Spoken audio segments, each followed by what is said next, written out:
Hey there, friends. I'm glad you're here. Tonight, I've got a story you're going to love. But before we settle in, go ahead and hit that like button and subscribe so you don't miss any of these cozy tales. And hey, drop a comment letting me know where you're tuning in from and what time it is where you are. It's always amazing to see our little storytelling circle stretch across the globe. Now dim those lights, get comfy, and let's drift into tonight's journey together. A dark and dusty sky. It started like any other year, or at least that's how it must have seemed at first to the people living in the early months of 53 Thet. The sun still rose every morning, casting its golden light over farmlands, hills, and cities spread across Europe, Asia, and North Africa. Birds chirped as usual, roosters crowed at dawn, and merchants prepared for another day of trade. Peasants took to the fields, planting and tending to their crops, just as their parents and grandparents had done before them. No one knew what was coming. No one could have imagined that they were about to walk into what many modern historians now call the single worst year to be alive in all of human history. The first sign came quiet like a shadow slipping across the land. It wasn't a violent storm, or a sudden earthquake, or the cry of an enemy army. It was something far more unsettling, an eerie, ghostly dimness that began to cover the skies. People looked up, puzzled. The sun, once so bright and full of life, had become pale, like a faded coin in the heavens. At first, many thought it was just a passing fog or cloud cover, but the strange twilight didn't pass. Days went by, then weeks. Still the sky remained stubbornly grey, and the sun continued to give off a weak, strange light. It didn't feel right. People noticed the air was colder than usual, even though it should have been springtime. In places like Italy and Constantinople, spring was supposed to bring warmth and the promise of harvest. Instead, people found themselves shivering in the mornings, wrapping themselves in cloaks and huddling near fires. Farmers were among the first to panic. Seeds they planted didn't grow properly. Some plants sprouted weakly, only to wither within days. The sun, so essential for life, seemed too tired to do its job. As the skies stayed dim and cold, fear began to spread. People had no explanation for what was happening. This was long before modern science, satellites, or meteorology.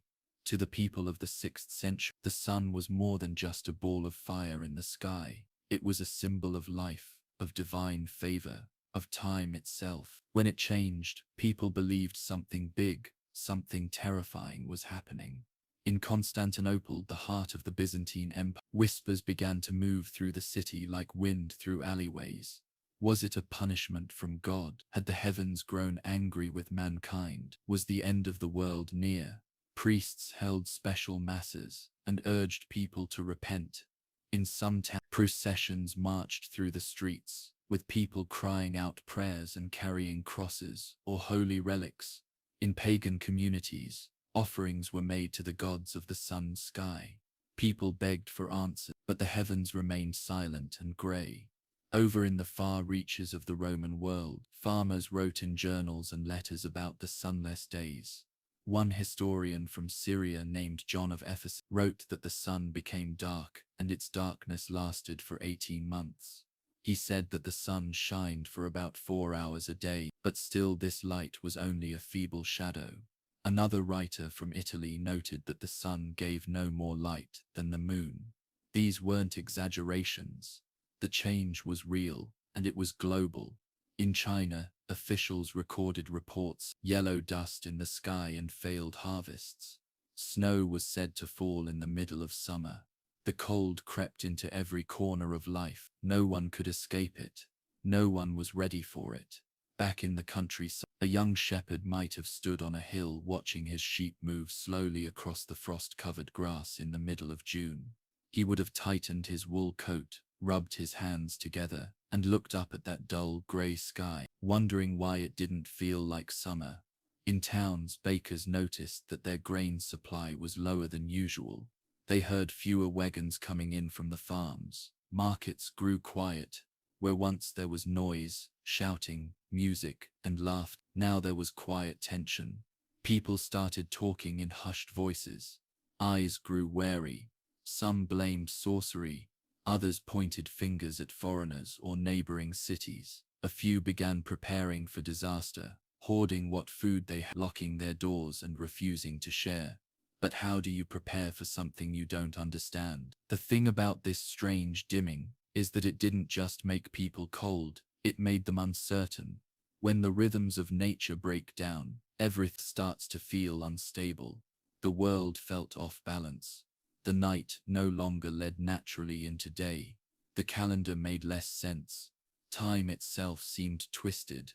Many people tried to carry on with their normal lives. Weddings still planned, babies were born, fields were plowed. But underneath the surface, people were afraid. What if the sun never came back? In monasteries, monks wrote prayers by candlelight, their words shaky and uncertain. In temple, priests burned incense and looked to the sky. On mountaintops, wanderers searched for signs. Still, no answers came. Weeks turned to months. By now, animals were suffering too. Birds laid fewer eggs. Cows produced less milk.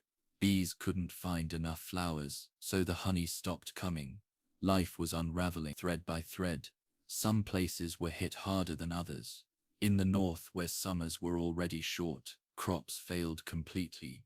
Starvation began to creep into homes. Parents gave their children their last pieces of bread, then went to sleep hungry.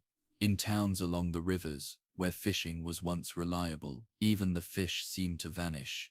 The cold water changed everything. It was as if the earth itself had gone quiet, holding its breath. And yet some people endured. The human spirit is strange.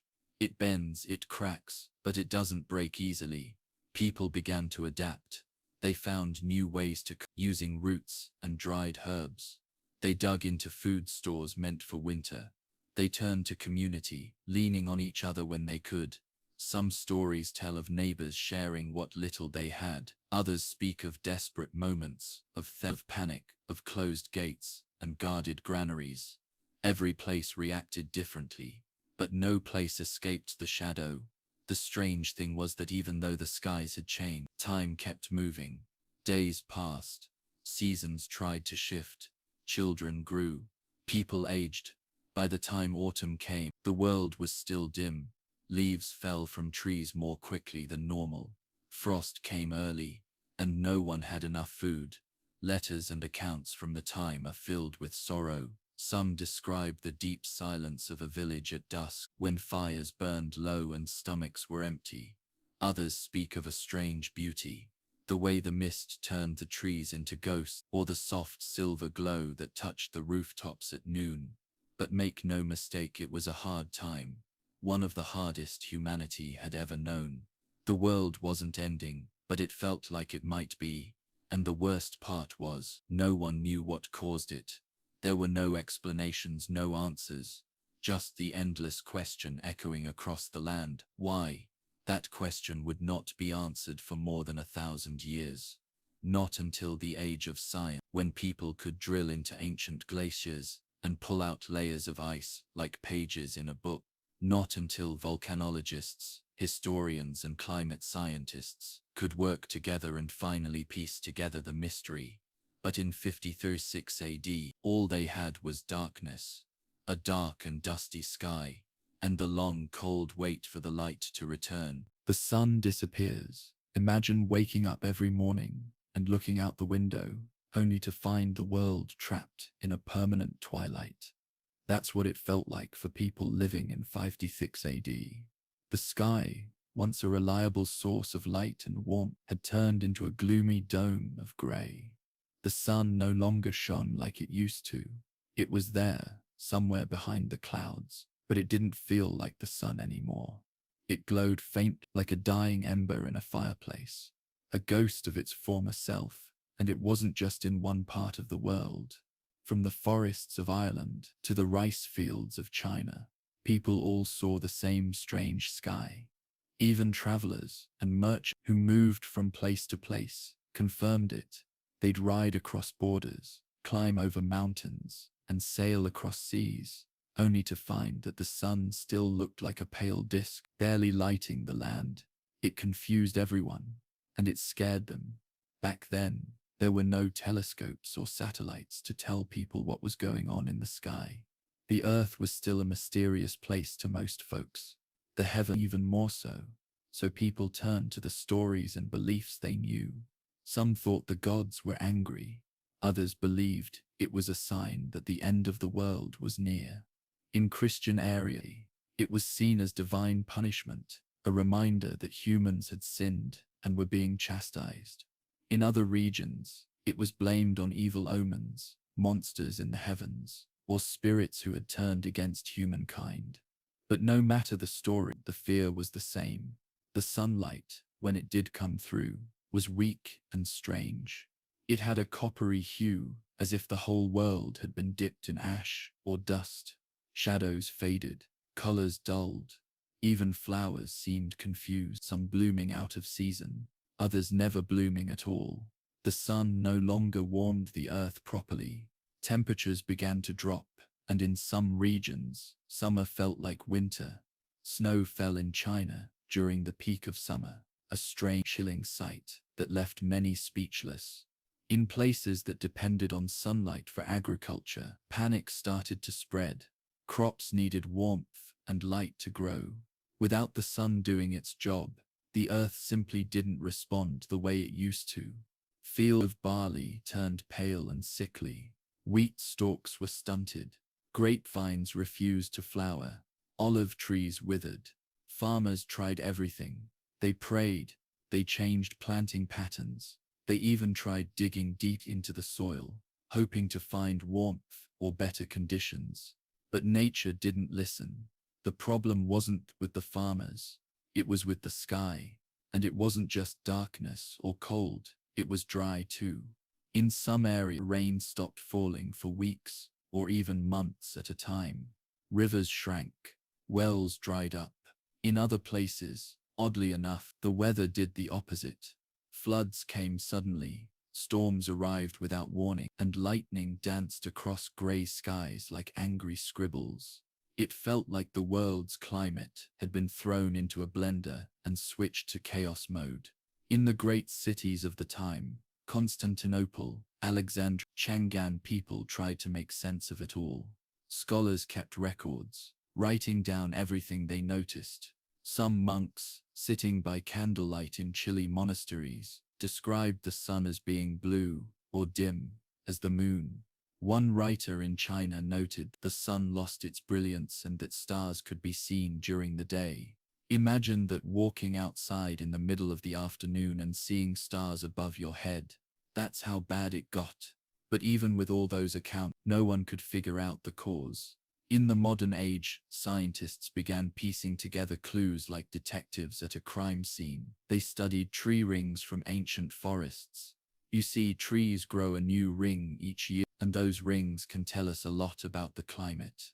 In 53-6 AD, the rings were thin, so thin that it was obvious something huge had disrupted the growing season. Then scientists turned to ice cores. These are long cylinders of ice pulled from glaciers, places like Greenland and Antarctica. They're like time capsules. Inside the ice, trapped particles reveal the secrets of the past: volcanic ash, air bubbles, even traces of strange gases. What they found was stunning. All over the planet from both hemispheres, there were signs of a massive volcanic eruption. A big one, possibly in Iceland or somewhere near the equator. The eruption had blasted so much ash and sulfur into the atmosphere that it formed a global haze, covering the Earth like a thick sun-blocking curtain. This haze lingered in the stratosphere, scattering sunlight and cooling the Earth for years. It was like dimming a giant light bulb in the sky. That's what people were experiencing, not a curse, not the wrath of gods, but the aftermath of a natural disaster on a planetary scale. Of course, no one in 53-6 AD knew that. All they knew was what they could see and feel: the darkness, the cold, and the hunger.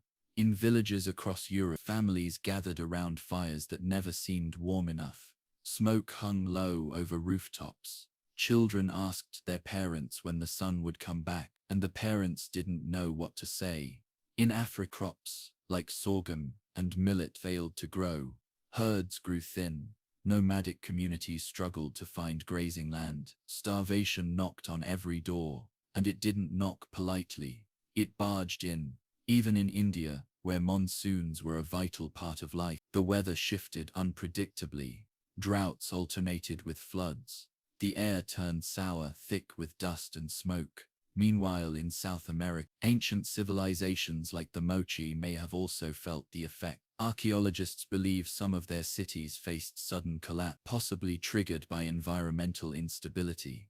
It wasn't just a bad year in one place, it was a bad year everywhere. And the darkness wasn't just physical. It crept into people's minds and hearts. Imagine being a young priest in a village, expected to explain the heavens to your congregation.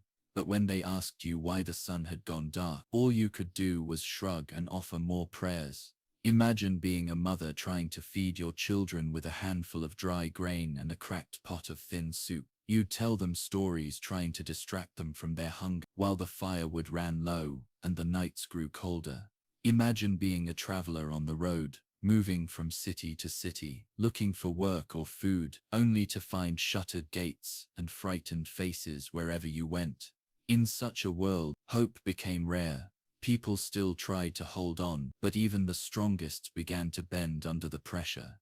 The disappearance of the sun wasn't just a change in the weather, it was a wound to the spirit, a reminder that no matter how advanced a civilization might, it's still at the mercy of forces beyond its control. And this wound wasn't going to heal quickly. The volcanic haze didn't just vanish after a few months. It lingered, twisting seasons, poisoning skies, and chilling bones well into the next year and beyond. The sun, that ancient reliable friend in the sky, had turned its back, and the world would never forget it. The hungry earth, the cold had crept in silently, like an unwanted guest slipping through a cracked door in the middle of the night. It didn't shout or announce itself, it just arrived and stayed. It wrapped itself around the world, especially the northern hemisphere, and refused to leave. For most people, living in 53-6 AD, this strange weather wasn't just a curious phenomenon anymore. It was a slow, grinding nightmare. With the sun dimmed and the skies painted a dull grey, the earth began to suffer in ways that most people couldn't even fully understand. But they could feel it. They felt it in their stomachs first. Food, something that was once predictable, if not always plentiful, suddenly became unreliable. Crops that had always followed the rhythm of the seasons were now confused, sickly, or simply dead. And when the plants failed, everything else followed. The spring planting season came and went with barely any sunshine to stir seeds awake from the soil. Farmers crouched beside their fields, their fingers digging into cold, damp earth, waiting for the first green shoots that never arrived. They stared at rows of empty furrows, hoping each day would be the one where anything would sprout. But nothing came. Summer didn't feel like summer. There was no real warmth, just a grey dampness that hung in the air like a wet sheet. Instead of hot days and golden light, people trudged through mist and drizzle, with mud clinging to their boots and chill clinging to their bones. Harvest time, normally a season of celebration, turned into a season of dread. Families gathered around smaller and smaller piles of produce, trying not to show their worry as they divided it up. They counted every apple, every grain, every root. In village, people tried to stretch what little they had. Bread was thinner, porridge was watered down. Families swapped goods with neighbors, shared meals, and did their best to help each other. But hunger has a way of wearing down kindness over time. By winter, it was clear things were only going to get worse. Cold winds howled through broken shutters and around crumbling walls. Snow came early in many places, and it stayed longer than it should have. The people who lived in mountainous or northern regions found themselves surrounded by white silence for months. Wood was scarce, and fire was precious. Families huddled together at night under every blanket they owned, sharing heat, sharing fear. The food that had been stored from the poor harvests ran out quickly. Granaries were emptied far too early in the season. Root cellars echoed with the absence of potatoes and turnips. Hungry mouths whispered in the dark. Then came the desperation. People started eating things they normally wouldn't. Bark from trees boiled in water to make a bitter soup. Weeds and moss scraped from rocks and boiled down into green mush. Dogs, cats, and rats began to disappear from alleyways. In some places, rumors spread that people had resorted to eating the dead. No one wanted to believe it. But when hunger sinks its teeth, it can drive people to dark places. There were stories of travelers lying dead on the roadside, not from injury or illness, but from starvation. They had simply laid down and never gotten up again. Too weak, too cold, too empty to continue. In the cities, markets that once bustled with food and noise now stood quiet, with only a few dried goods left and prices so high that only the wealthy could afford to eat. Even they began to feel it eventually. Riots broke out in some places. People stormed storehouses or begged at palace gates. Soldiers were called in, not to protect the people, but to protect the food. Famine didn't just affect people's bodies. It started to eat away at the fabric of society. Trust began to wither, just like the crops had. Communities that had worked together for years began to turn on each other. Fear and suspicion grew stronger than friendship. In the countryside, entire villages were abandoned. People packed up what little they had and went in search of places where the ground might be kinder, where the sky might be clearer.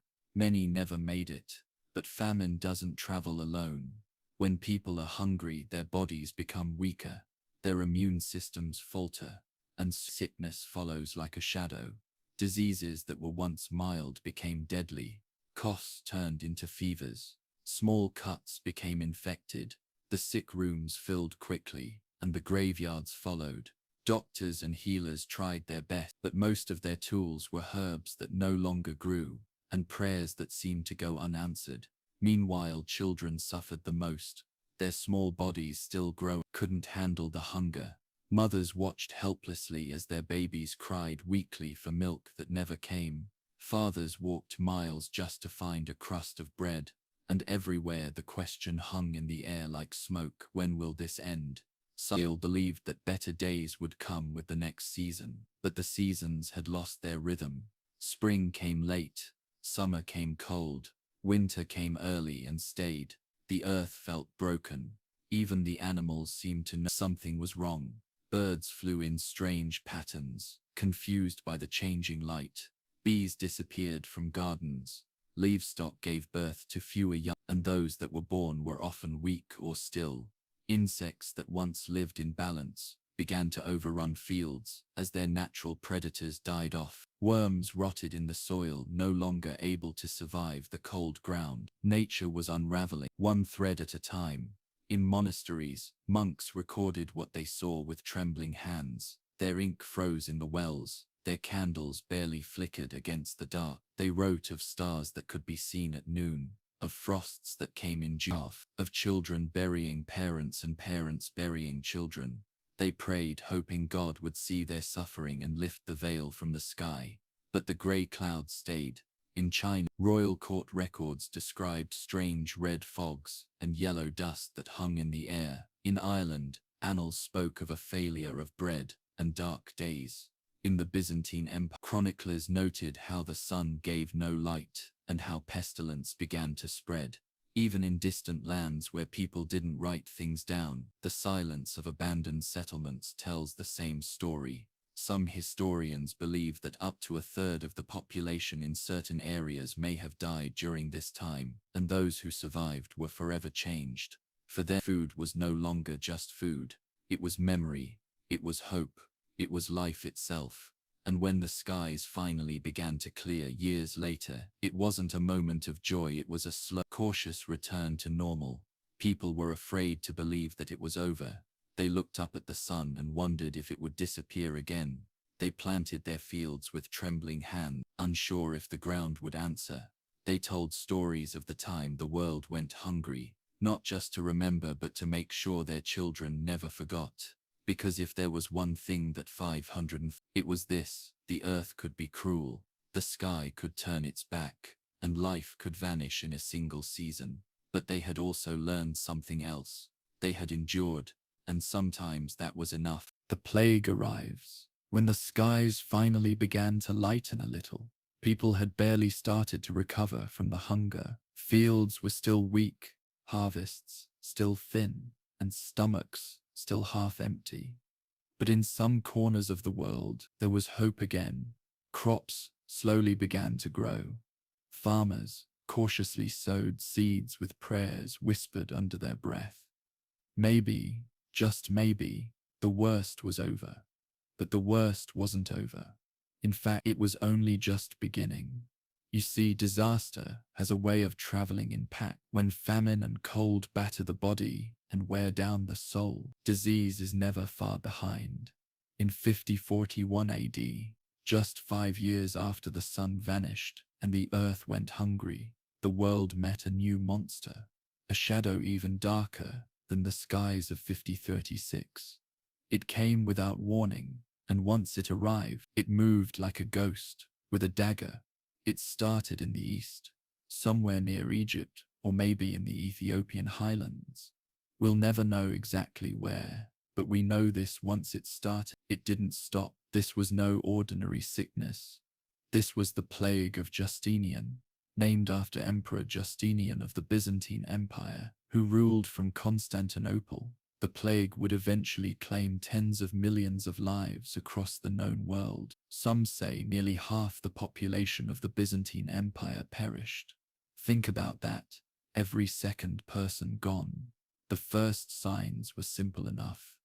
A fever, chills, a general sense of unease. Then came the swelling, painful, angry lumps forming around the neck, underarms, and groin. These black buboes, as they were called, filled with pus and blood and agony.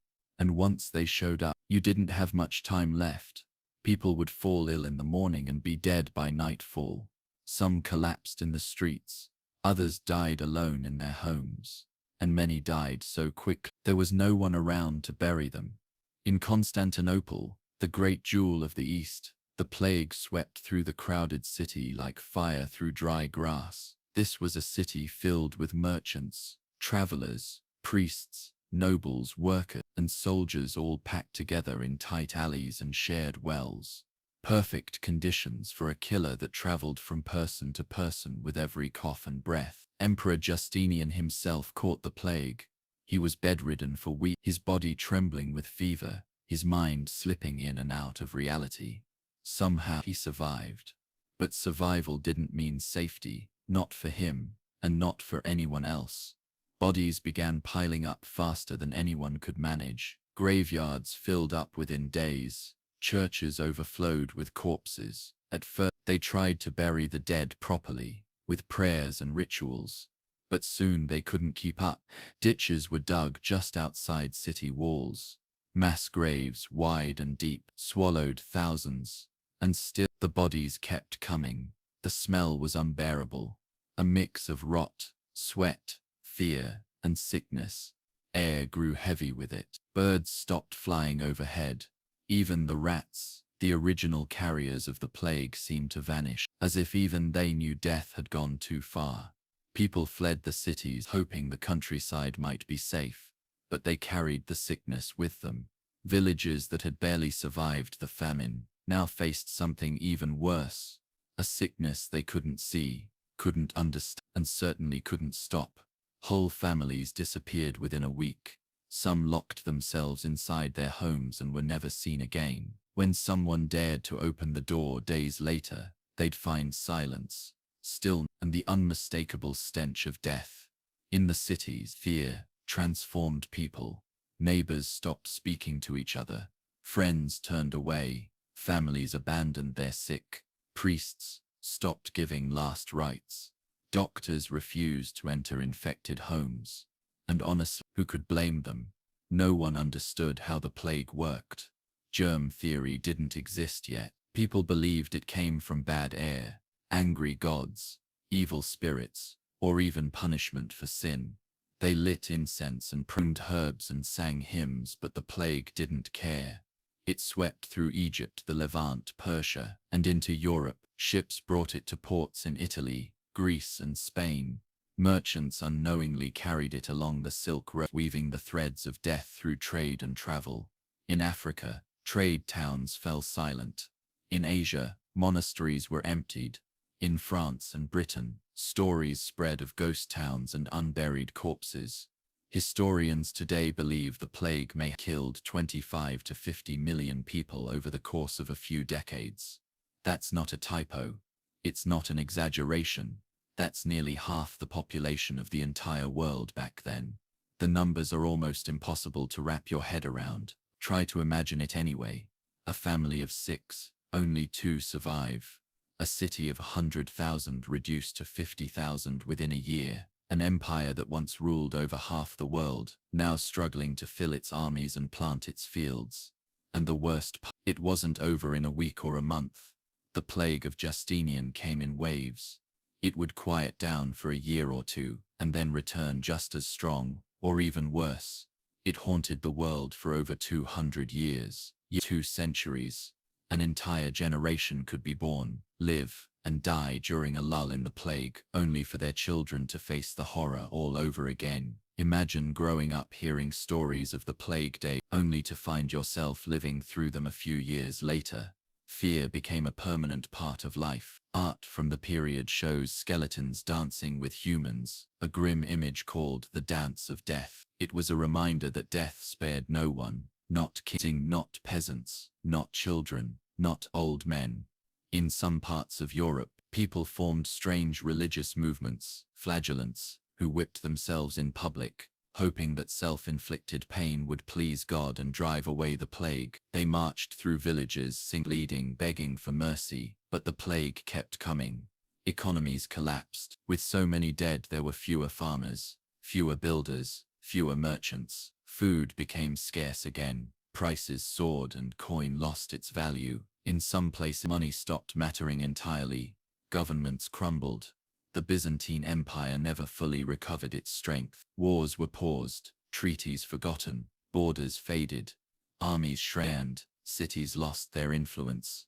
The world had been weakened by the skies in 53-6, but the plague was the final blow. It didn't just kill bodies, it broke systems, erased traditions, and shattered stability. And through all of this, the people just kept going. Somehow, they buried their dead and kept living. They planted seeds and hoped. They rebuilt what they could, moved to new land, or retreated into tiny villages to wait out the next wave. They told stories of the year without the sun, of the endless winter, of the time the world starved and then got sick. They passed down songs and prayer, warnings and wisdom. They carved their grief into stone, painted it on walls, and whispered it into the ears of children who had never seen the sun shine properly. And slowly, painfully, the world changed. Not just because of the plague, but because of how people responded to it. Some turned to faith more than ever before. Others turned away from it completely.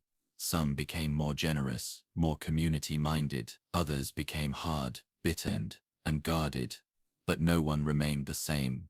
The arrival of the plague wasn't just a historical event, it was a transformation. The human race went through fire and shadow and came out scorched, scarred, but still breathing. And that is the most haunting part of all. We lived through it. Barely, but we did. And in doing so, we inherited a strange, quiet truth that has echoed through the centuries ever since. Sometimes survival itself is the only victory. After the ashes, the world didn't end in 53-6 AD, but you'd be forgiven for thinking it had. The skies had dimmed, the ground had frozen, crops had withered, people had starved, and now millions had died from a plague that moved faster than any army. The earth had been shaken, literally and spiritually, and yet, somehow, there were still people left, tired, hungry, grieving people, but people all the same. What happens after a world cracks open? What do you do when the worst has come and gone, but everything around you is still broken? That's the question the survivors of the mid-6th century had to answer. not just one village or empire, but the entire known world. Because the truth was, there wasn't a single corner of civilization that hadn't felt the sting of those dark years. The empires that once strutted across continents were now limping. The Byzantine Empire, once a shining continuation of Rome's glory, had bled soldiers and citizens until it was just a shadow of what it had been. Justinian the Great may have survived the plague, but his empire would never be the same. Gone were the dreams of expansion and conquest. There was no energy left for glory, just survival. Hold the walls, keep the grain flowing, bury the dead. People began to live smaller, simpler. Local villages became more important than distant capitals. Trade routes, once alive with the chatter of merchants and the creaking of caravans, fell quiet. Even the famous Silk Road, the lifeline between East and West, faded into stillness. Fewer people meant fewer traders, fewer travelers, fewer stories carried across deserts and seas. But silence doesn't last forever. After the ashes, there is always regrowth. Tiny, hesitant at first, like green shoots poking up from blackened earth. But it comes. In the field, farmers returned. The ones who had survived famine and plague gathered their tools and tried again. The soil was still cold and the yield uncertain, but they had no choice. They sowed what seeds they had left, not knowing if they would live to harvest them. And slowly, year by year, life crept back into the land. Wheat swayed again in the wind. Barley rippled across hillsides. Vineyards came back to life. Bees returned. Birds sang cautiously in trees that had once stood bare. There was still, of course, people flinched at coughs, jumped at thunder. They remembered what had come from the skies. But even fear can become background noise when you've lived with it long enough. Somewhere in Italy, monks scribbled away in candlelit corners, copying old books and preserving what they could of human knowledge. They didn't know they were laying the groundwork for a future renaissance. They just didn't want to lose everything.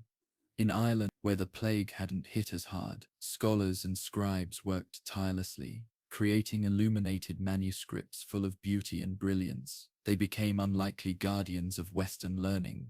In China, the northern and southern dynasties had been fragmented and war-torn, but from their ashes, a new order began to form. The Sui dynasty would rise in a few decades, eventually reuniting the country. In the Arabian Peninsula, the seeds of something new were being planted, ideas, movements, and voices that would echo in the coming century through the rise of Islam.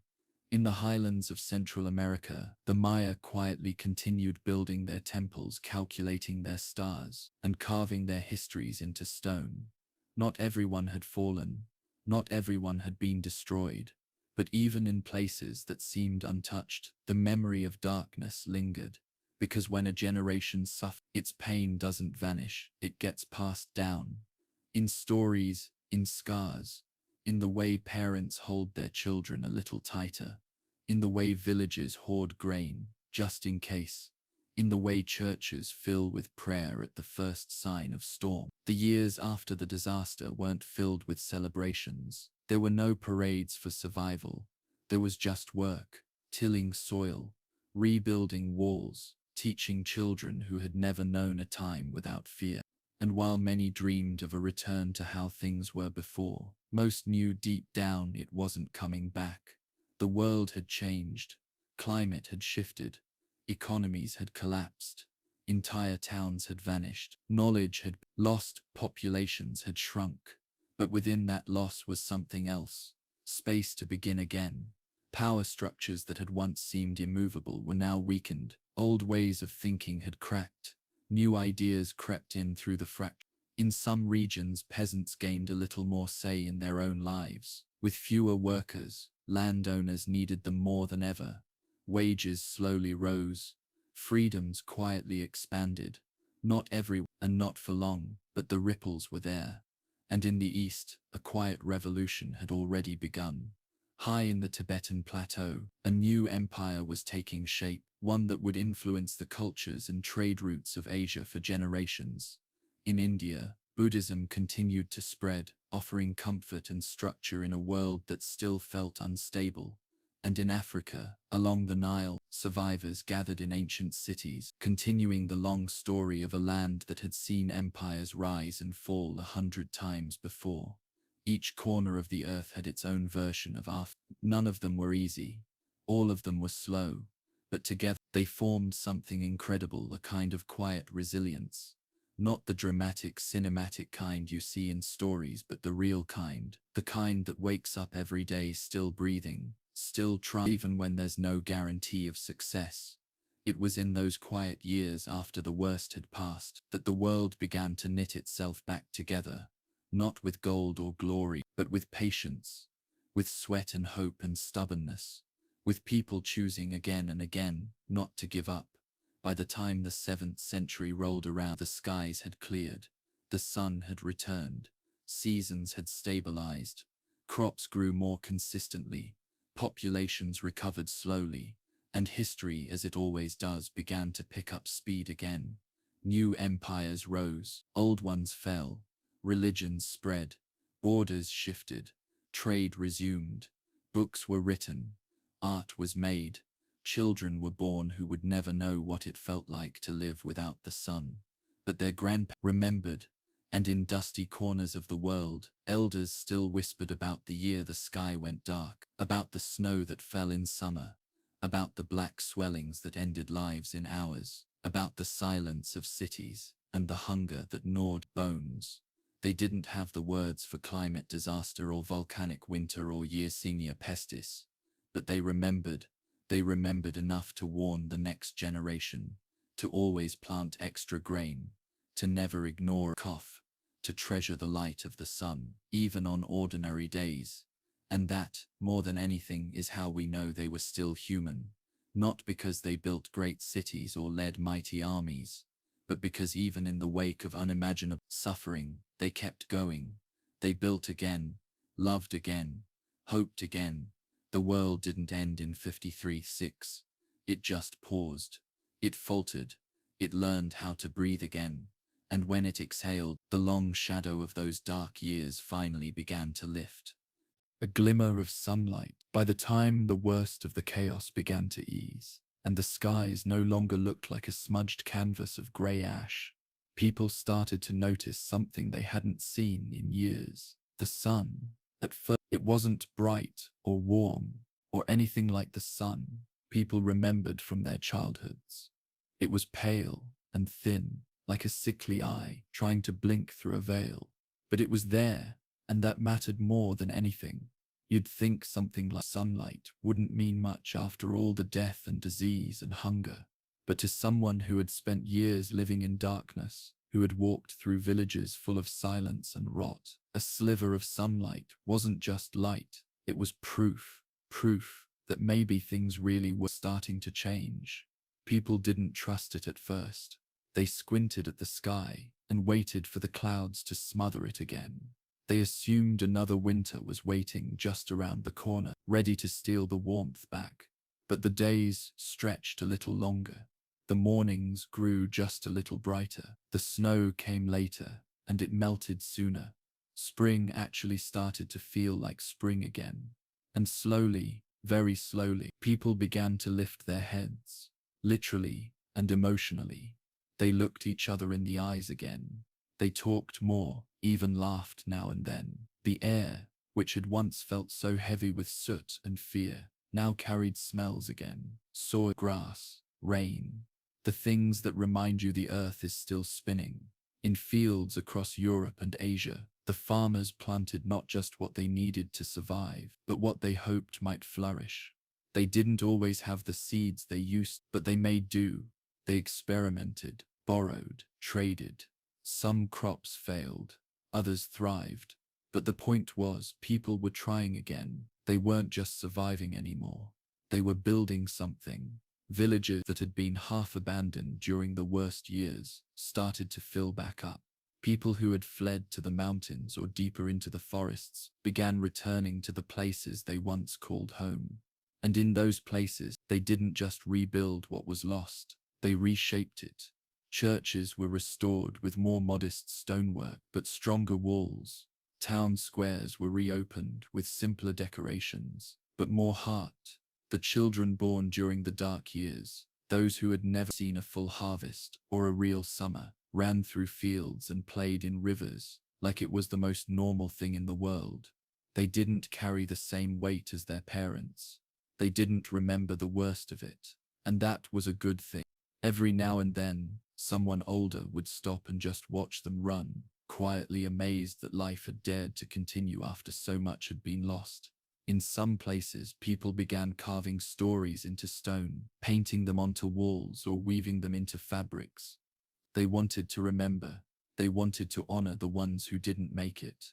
But they also wanted to send a message to the future. We were here. We lived through it.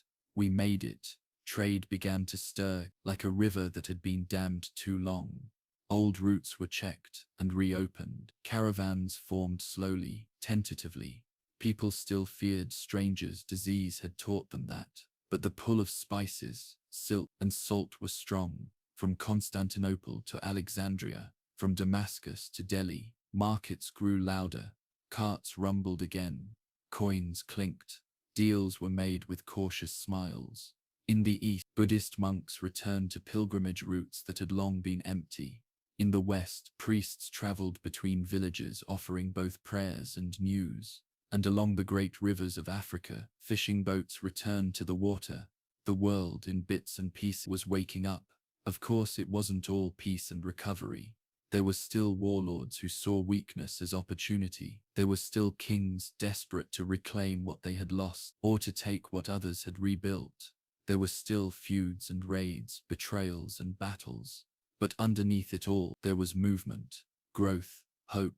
One of the most interesting things that happened during this time was a quiet transformation in how people saw power. Before the darkness, power had been almost entirely about land, armies, gold, and legacy. Afterward, it started to shift just a little. People valued leaders who could protect and feed them. They wanted rulers who stayed put during the plague, who didn't flee at the first sign of smoke in the sky. Some local chiefs became heroes. Others were overthrown and replaced with new leaders from within the community. This was the start of something that wouldn't fully blossom for centuries, a new sense of accountability, even among common people. Meanwhile, in the natural world, the earth was beginning to heal too. The volcanic veil that had cloaked the atmosphere was thinning. Sunlight returned to forests and mountains that had spent years in twilight. Ecosystems that had collapsed began to stitch themselves back together. Animals returned to places they had abandoned. Birds nested again in the trees. Bees, essential for pollination, buzzed through gardens and meadows. Fishermen, who had feared casting their nets into waters gone silent, now pulled in catches heavy with silver scales and life. It's a funny thing, when humans retreat, nature sometimes rushes back. And during those long, grim years, the earth had reclaimed some space. Now people were meeting it half, learning once again how to live with it instead of just off it. In monasteries and small schools, the work of remembering and recording picked up speed. People began copying texts more urgently, not just religious ones, but works of science, medicine, and philosophy. They didn't want to lose them again, not to fire or plague or forgetfulness. Young scribes were taught by older ones who had survived it all, hands shaking, eyes dim, but minds still sharp with memory. They passed down not just words, but wisdom. Always store extra grain, always boil your water, never ignore the clouds, and never stop writing things down. Someone will need them someday. As the skies cleared and the years, something even more remarkable happened. Art returned. Music, painting, sculpture, they all bloomed like wildflowers in a field that had been scorched. It was often simpler than before, less grand, but it was more heartfelt, more human. Songs were written in memory of those lost. Tapestries told stories of plague, famine, fire, and survival. And through it all, people found a strange comfort in knowing they weren't alone. Everyone had suffered. Everyone had lost someone. That shared pain became a strange kind of glue, a quiet understanding that needed no words. And out of that came communities stronger than they had ever been. Not rich, not safer, but more connect, because they had all walked through the same night. And now, finally, they were seeing the same sunrise. No one declared the exact moment the darkness had ended. There was no official day, no final bell that rang across the hills to say, "It's over." But people knew. They felt it in the soil, in the warmth on their faces, in the laughter of their children. They felt it when they took a deep breath and realized they didn't expect air to hurt anymore. And that, maybe more than anything, was the glimmer of sunlight they had been waiting for. Echoes of silence.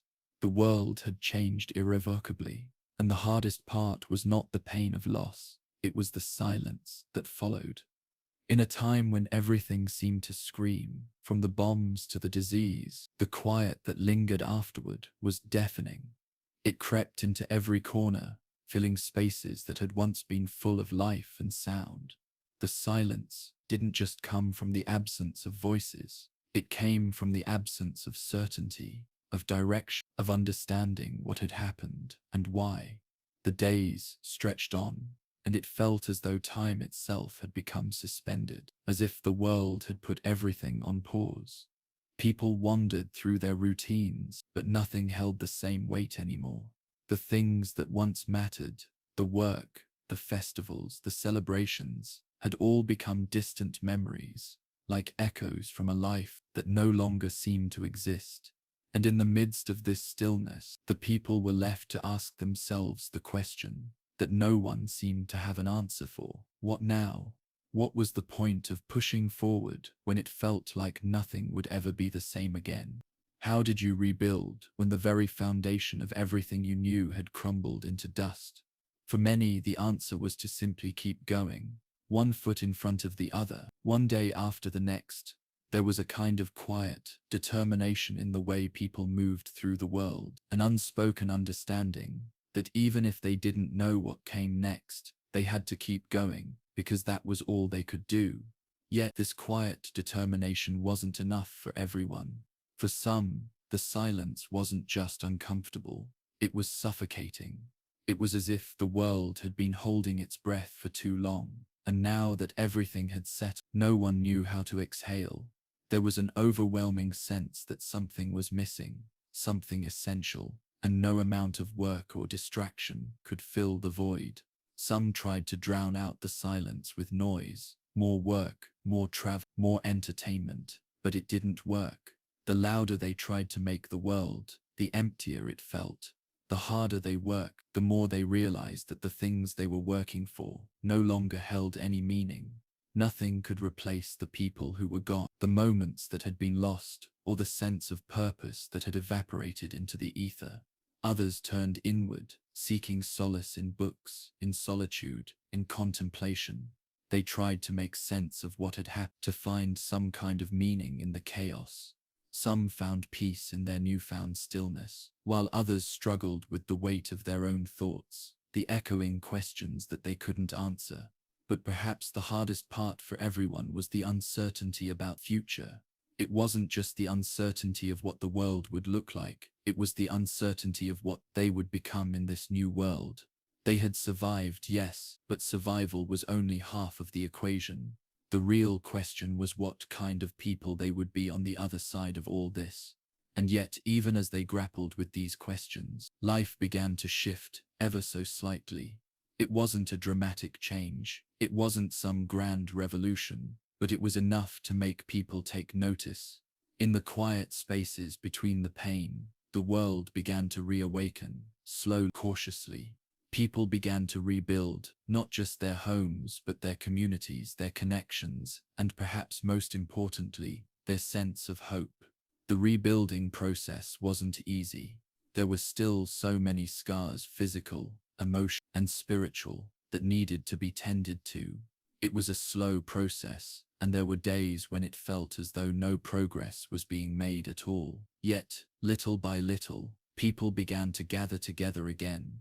They began to share stories, to listen, to laugh, quietly, tentatively, but with the kind of cautious optimism that only comes from surviving something terrible. In these moments of connection, people started to see that there was something they still had, a kind of resilience that couldn't be broken. It wasn't something they had asked for, and it certainly wasn't something they would have chosen, but it was there. And in the midst of the silence, in the midst of the pain, they started to realize that the silence wasn't all bad.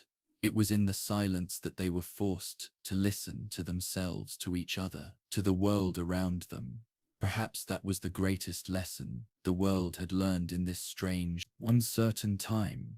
The silence had forced them to hear what they hadn't heard before. It had forced them to feel what they hadn't felt before. And while it was uncomfortable, while it was painful, it was also in some way the beginning of something new. In this new world, people began to recognize the value of simple things. The joy of a shared meal, the comfort of a familiar voice, the peace that comes from knowing you're not alone. These were the things that mattered now, things that held the most weight. And perhaps in some small way, this was the beginning of a new kind of community, a community not built on grand ambitions or noise, but on the quiet strength of survival and the shared experience of rebuilding. As they moved forward, the people had a newfound appreciation for the moments that mattered most. They didn't know what the future would bring, but they knew they could face it together.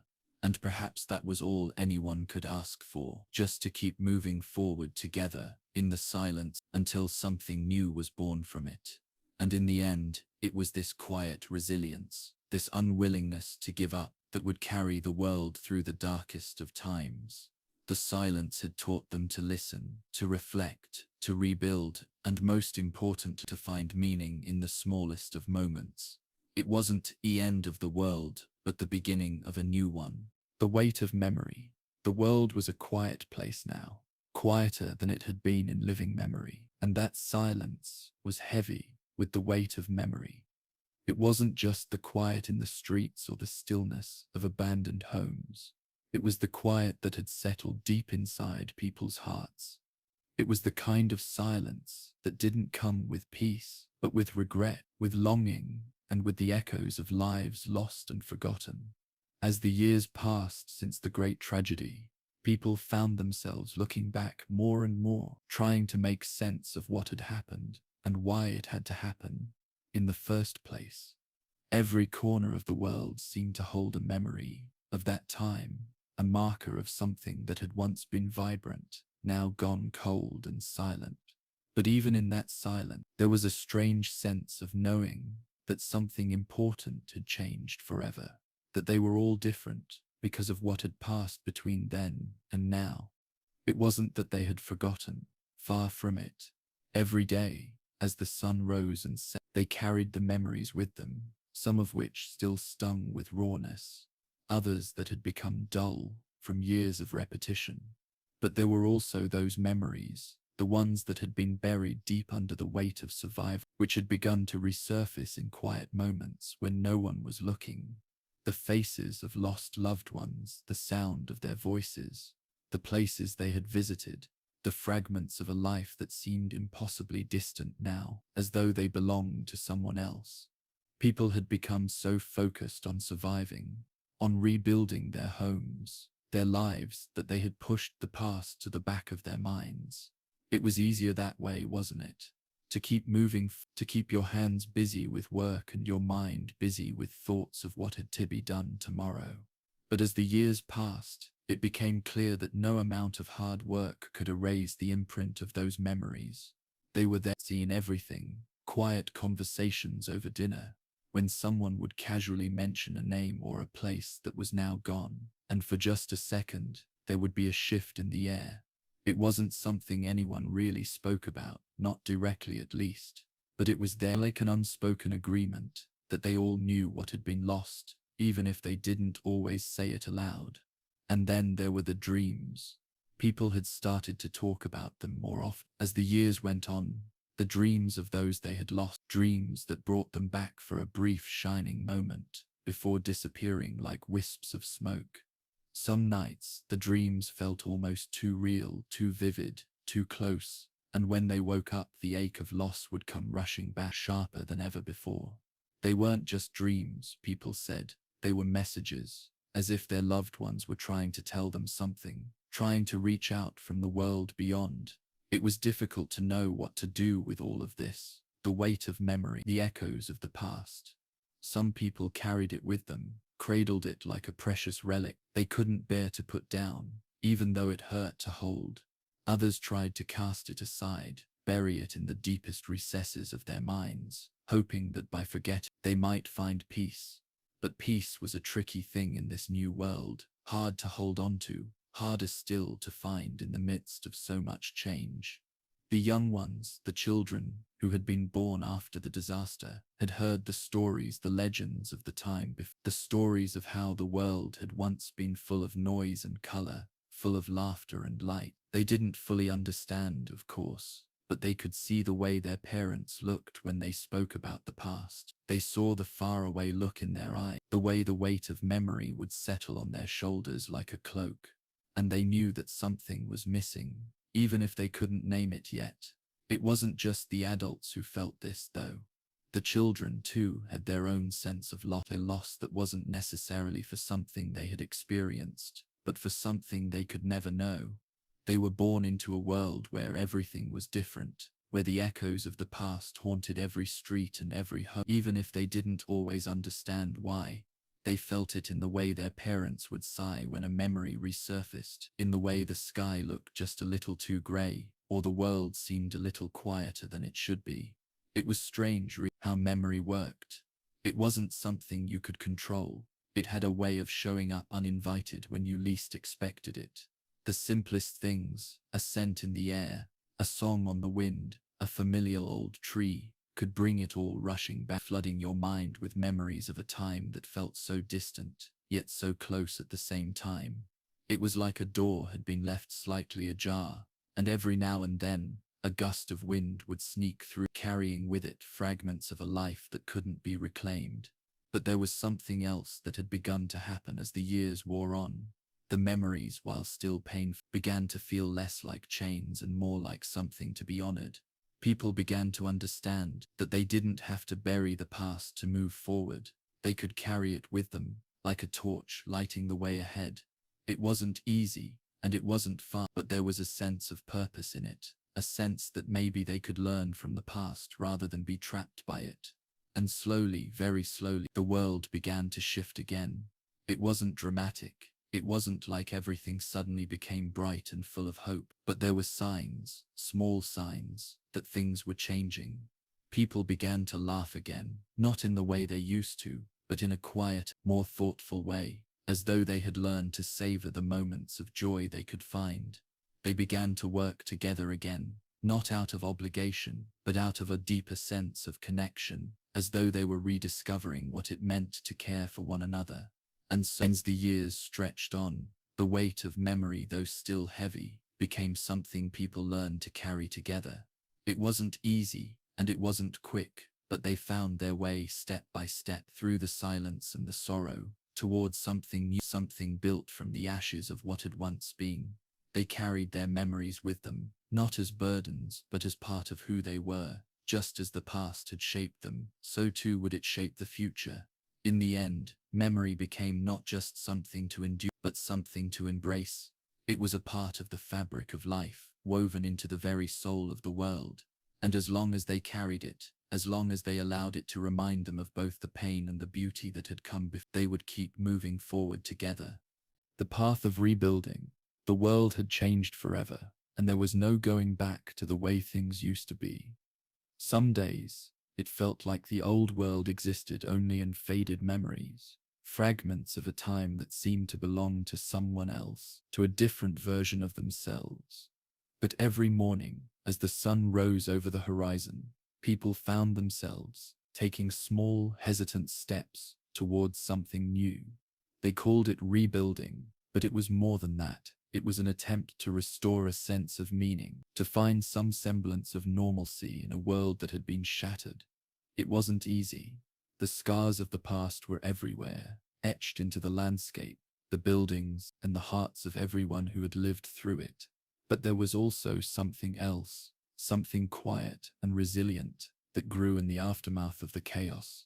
The desire to start again, to create something better from the ruin, was strong. Even those who had once been consumed by grief, by the weight of loss, began to see the faintest glimmer of hope in the distance. In the beginning, there were small victories, tiny moments, where people could feel that they were moving forward. A child's first laugh after months of silence, the rebuilding of a single house, the planting of the first seeds in a garden that had once been barren. It was slow, painstaking work, but every small act felt like a triumph. People worked together, their hands calloused but their spirits beginning to lift as they slowly reshaped the world around them. But even as they began to rebuild the physical world, there was still the matter of rebuilding their lives, their communities, and their souls. The memories of what had been lost were always there, hovering just beneath the surface, ready to surface at any moment. And while many people tried to ignore them, to bury them beneath the weight of daily tasks, there was no escaping the fact that the past was always with them. Some found comfort in the work itself, the repetitive motions of rebuilding, of crafting something new from the broken pieces. There was something soothing about focusing on the present moment, about planting a garden or building a house, and not thinking too much about the future or the past. For others, though, the work was a distraction, something to keep their minds occupied so they didn't have to face the gnawing emptiness that lingered just beneath the surface. They poured their grief into their work, and though it helped them survive, it didn't quite heal them. Over time, the communities began to take shape again.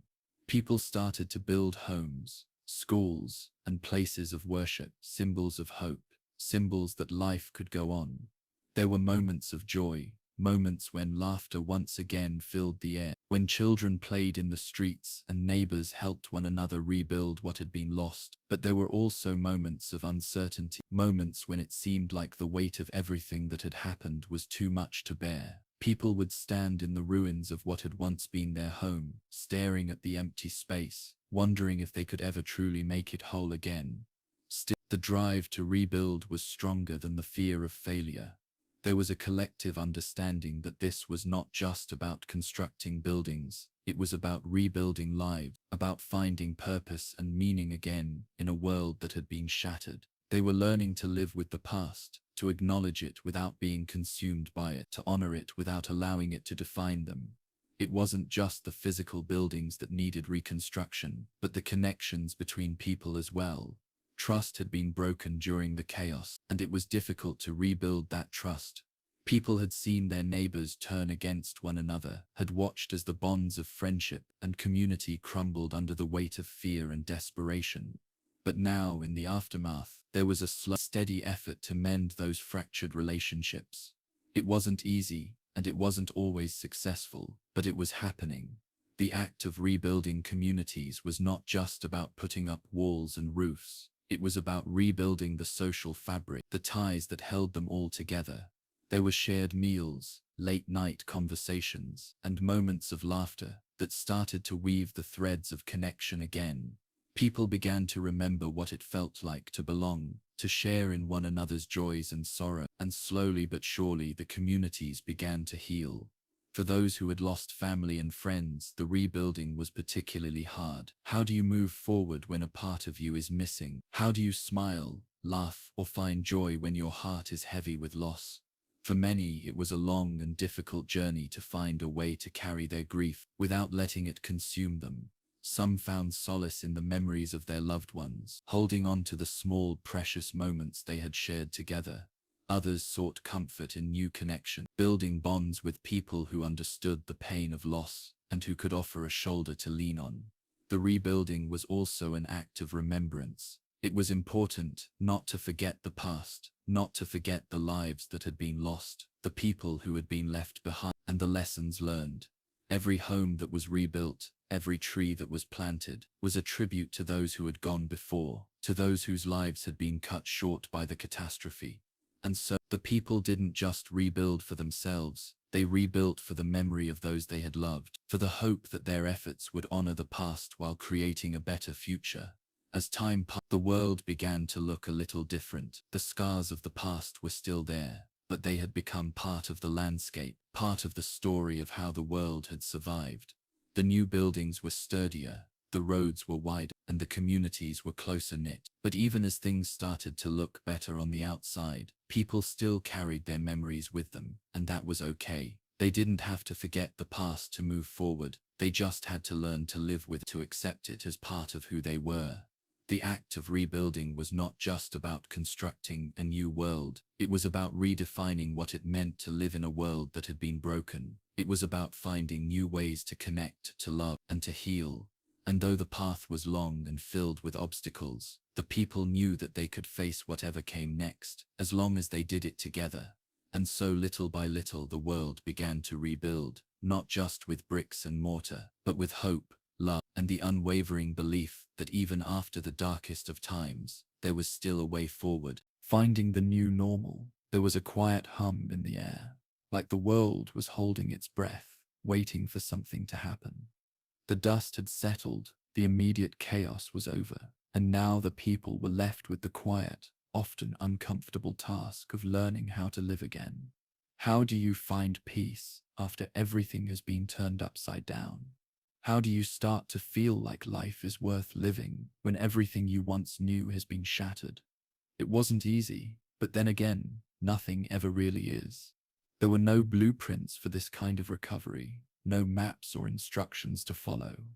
Every step forward felt like a leap into the unknown, but somehow people were finding their way, one cautious step at a time. It was a delicate dance between remembering the past and embracing the future, between grief and hope, between loss and possibility. In the beginning, it was difficult to see any light at the end of the tunnel.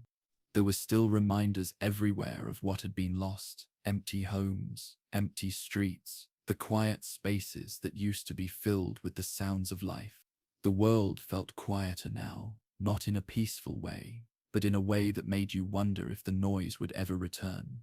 And yet, in the midst of this silence, something new was beginning to grow. It wasn't loud or flashy, but it was there, in the small, everyday moments. A family eating dinner together, neighbors greeting each other with smiles, children playing once again in the streets. These small, seemingly insignificant moments were a sign that things were starting to shift.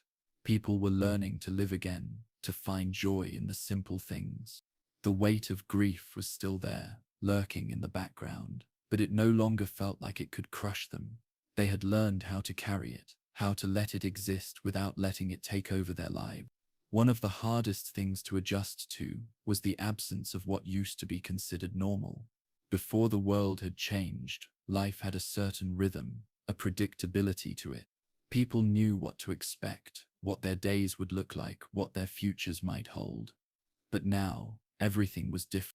And not just the physical world, the way people thought about the world, their priorities, their values. Everything had been touched by the storm of what had happened. And so they had to create a new normal. It wasn't going to be the same as the old one, and that was okay. In fact, for many it was a relief. The old normal had been built on systems that were fragile, on assumptions that weren't as solid as they once seemed. The events of the past had forced everyone to look at those systems, to examine the way they lived, and to ask themselves if it was truly the way they wanted to live moving forward. What was the point of rebuilding everything exactly as it had been, when so much of it had been hollow, broken from the start? This was where the real work began. It wasn't just about putting up new buildings or restoring infrastructure. It was about changing the way people thought about the world, about what really mattered. And though it was hard to define at first, it started to become clear that the new normal would be built on connection, on compassion, on shared purpose. People who had once been strangers found themselves coming together to help one another, to lift each other up. There was a new sense of community, of solidarity that hadn't existed before, or at least hadn't existed in the same way. The idea of starting over was both freeing and terrifying. It meant that anything was possible, but it also meant that there were no guarantees. There was no map, no destination to follow. It was like learning to walk again, after a long period of paralysis. Every step was tentative, unsure, but each one carried with it a promise of something new, something better, something worth fighting for. People had to redefine what success meant in this new world. In the old world, success was measured in material wealth, in status, in what you could accumulate. But now, it seemed that the more valuable things were the intangible things: community, resilience, kindness. Success was now measured by how well you could adapt, how much you could give, and how deeply you could connect with the people around you. It wasn't about what you had, it was about what you shared, about how you could help rebuild the world in a way that made it better for everyone. It wasn't always easy to find the right balance. There were days when it felt like everything was falling apart again, like the weight of the past was too heavy to carry. But then there were moments when everything clicked into place, when people saw the seeds of something beautiful growing in the crack. It wasn't perfect, but it didn't have to be. The world wasn't going to be the same as it once was, and perhaps that was a good thing. The old normal had been broken, and now it was time to build something new, something that reflected the lessons learned, the hardships endured, and the strength that had emerged from the ashes. The new normal also meant embracing uncertainty. The future was no longer something to be taken for granted. There were no guarantees, no promises that things would get better in a straight line. But there was hope, a quiet, steady hope that slowly began to grow as people moved forward, even when they didn't know exactly where they were going.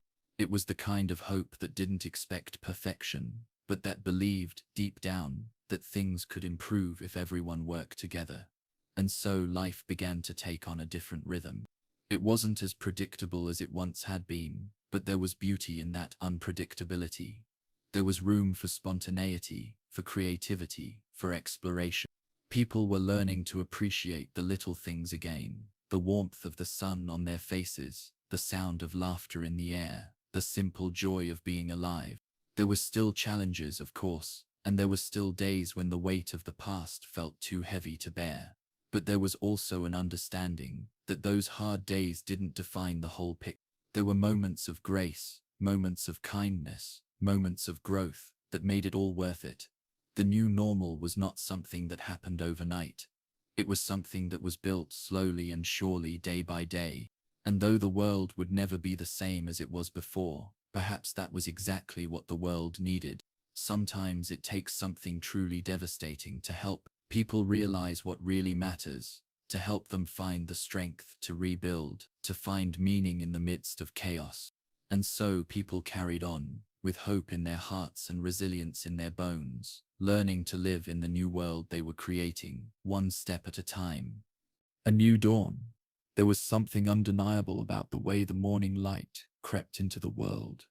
It wasn't just a change in the color of the sky, or the shift from darkness to light. It was the sense of something fresh, something new, beginning.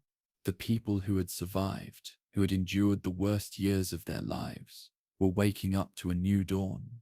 It wasn't an easy dawn, but it was one they had earned, step by step, through each trial, each tear, each moment of doubt. The sun rose, not just as a symbol of the new day, but as a reminder of their resilience, their strength to keep going, even when it felt impossible. As the day unfolded, the world felt a little less heavy. The streets, which had once been eerily silent, were starting to buzz with life again. People were stepping outside, reconnecting with their communities, rebuilding not just their homes but the relationships that had been strained or broken during the dark days. It was like the world was slowly coming back to life, but in a way that felt more intentional, more meaningful. There was no rush to return to the way things had been, because everyone knew deep down that the old world was gone. What mattered now was this new beginning, this new way of being.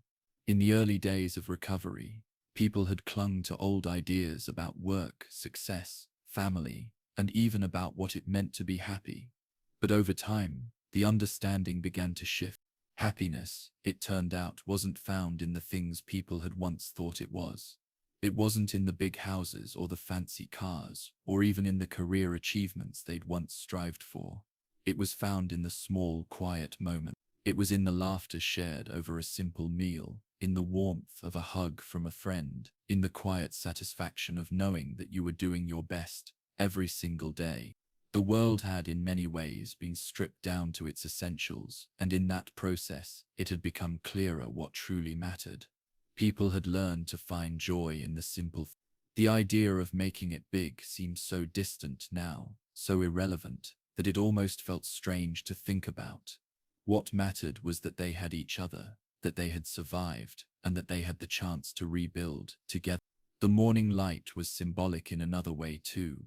For many, it was the first time they were truly seeing the world without the shadow of fear looming over them. There was still work to do, still so much to heal from, but for the first time, it felt possible. They had faced the unimaginable, and though they had scars, some visible, some not, they were still standing. The future was no longer something to dread, it was something they could shape. The rebuilding wasn't just physical, it was emotional, psychological, and spiritual as well. People had spent so long in survival mode, focused on getting through the day, that they had forgotten what it meant to dream, to hope. But now, as the world began to show signs of life again, those dreams were slowly being revived. They weren't the same dreams as before, not exactly, but they were dreams nonetheless. They were dreams of a future that was better, not perfect but better. A future where people could be kinder to one another, where they could focus on what really mattered: love, community, and the shared human experience. It wasn't just the people who had been through the worst of it who felt this shift.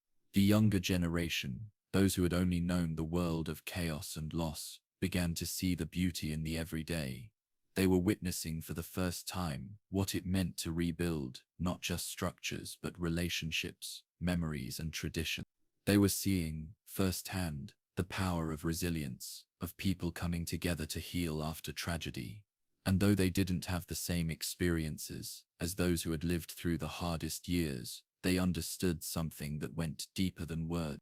They understood that the world was fragile, but it was also incredibly strong. People were learning to value things that couldn't be measured: connection, love, compassion, understanding. The material things that had once defined success and happiness had become secondary. And while the struggle was far from over, there was a quiet optimism that began to grow. People had learned through their trials that they were capable of more than they had ever realized. They had the capacity to rebuild their lives, to heal, and to make the world a better place for future generations. But that wasn't to say that everything was easy. The road ahead was still uncertain, and there were moments when doubt would creep in. There were days when the weight of what had happened would feel too heavy to bear, when the past seemed like an insurmountable wall. But then, just as the sun had risen each morning, there would be moments of clarity, moments when people could see that the work they were doing was worth it, that the new world they were creating was worth every step, no matter how difficult. One of the most powerful things about this new beginning was that it was being built not by a few, but by all. That by all, no one was doing it alone. People were coming together in ways they never had before, working side by side, sharing their strengths and their weaknesses, their hopes and their fears. There was a sense of solidarity, of shared purpose, that had never been there before. The world had been broken, but it was also being rebuilt, piece by piece, hand by hand. And as each new day passed, the people who had survived the worst years of their lives began to see that the world was still beautiful. It was scarred, yes, but it was still beautiful. There were still sunsets to watch, still stars to admire, still laughter to be shared. They had learned the value of those things, perhaps more deeply than anyone ever had before. They had learned that beauty wasn't something to be taken for granted, that it wasn't something that could be bought or hoarded. It was something that had to be seen, appreciated, and shared. As the days turned into weeks, and the weeks into months, the new dawn began to take shape. It wasn't perfect, it wasn't easy, but it was real. People had come together, had learned to love one another again, to care for one another again. They had learned that the world was, and always would be, fragile. But they had also learned that fragility didn't mean hopelessness. It meant that there was a chance to rebuild, to start fresh, to create something better. The new world, though still in the making, was filled with promise, filled with the possibility that together they could make it beautiful again. The sun was rising, and though it was just another day, It felt like something much more. It was a symbol of everything they had survived and everything they were about to build. And as they watched the light stretch across the sky, they knew that no matter what the future held, they were ready for it. The lasting legacy. It was hard to believe that after all the years of struggle, the chaos, the fear, and the pain, the world had somehow reached a point where it felt like something new was possible. People had lived through unimaginable hardship, but now, as the dust settled and the world slowly began to rebuild itself, they realized that something beautiful had emerged from the rubble. They had survived, yes, but they had also learned. They had learned what really mattered, what truly stood the test of time, and what would carry them forward into the future. It wasn't just about survival anymore. It wasn't just about getting through the day or finding a way to make it to tomorrow.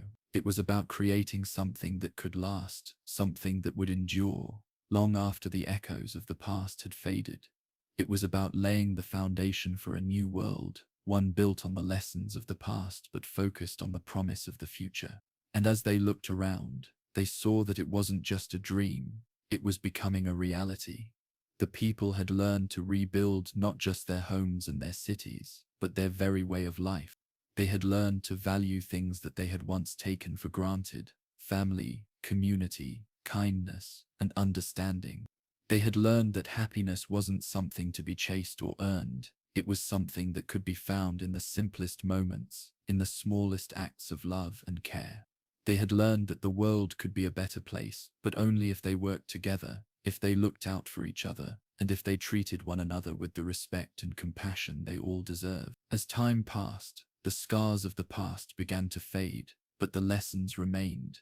People didn't forget the hardships they had endured, but those hardships no longer defined them. They had become stronger, more resilient, more aware of the preciousness of life. They knew that the world could be fragile, that it could be torn apart in an instant, but they also knew that it could be rebuilt, that it could be made whole again. They had seen it with their own eyes. They had lived it. In the years that followed, the world transformed. The old ways of thinking, the old systems, the old divisions that had once separated people began to crumble. They didn't disappear overnight, of course. There were still challenges to face, still obstacles to overcome, but the foundations had been laid for something different, something better. The people who had lived through the worst years knew that they could face anything now. They had the strength, the determination, and the unity to tackle whatever came their way. It wasn't just about surviving anymore. It was about thriving. And thriving didn't mean just getting by or scraping through.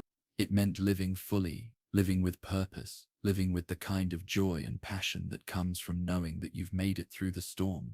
It meant looking at the world and seeing it as a place of possibility, a place where anything could be achieved if you were willing to work for it. It meant believing that no matter how dark the world might get, there was always light to be found, always hope to hold on to, always love to give and receive. The world had been through something incredibly hard, but it had emerged stronger, kinder, and more connected than ever before. The people who had lived through the worst had learned not just how to survive, but how to live. They had learned to cherish the simple things, to value the moments that so often went unnoticed in the rush of daily life. They had learned that the greatest gifts were not the ones that came wrapped in shiny paper, but the ones that came from the heart, the love of family, the support of friends, the kindness of strangers, and the deep, unspoken connection that bound them all together as human beings. And as the years went by, the lessons they had learned became a part of who they were, a part of the very fabric of their society. The new world they were building wasn't perfect, and it never would be. But it was a world where people were willing to work for what mattered, a world where the things that truly counted were prioritized over the things that did. The world wasn't just recovering from its past, it was creating a future that was filled with hope, possibility, and most importantly, love. As they looked to the future, the people who had endured the darkest years of their lives understood something deeply important. Life was fragile, but it was also beautiful. The mistakes of the past, the pain and the suffering, all of it had served as a lesson, a reminder of what was truly worth fighting for.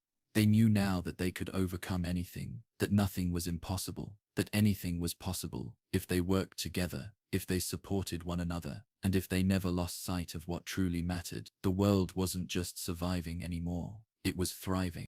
It was a world where people looked out for one another, where they cherished the things that mattered, and where they worked to build a future that would last.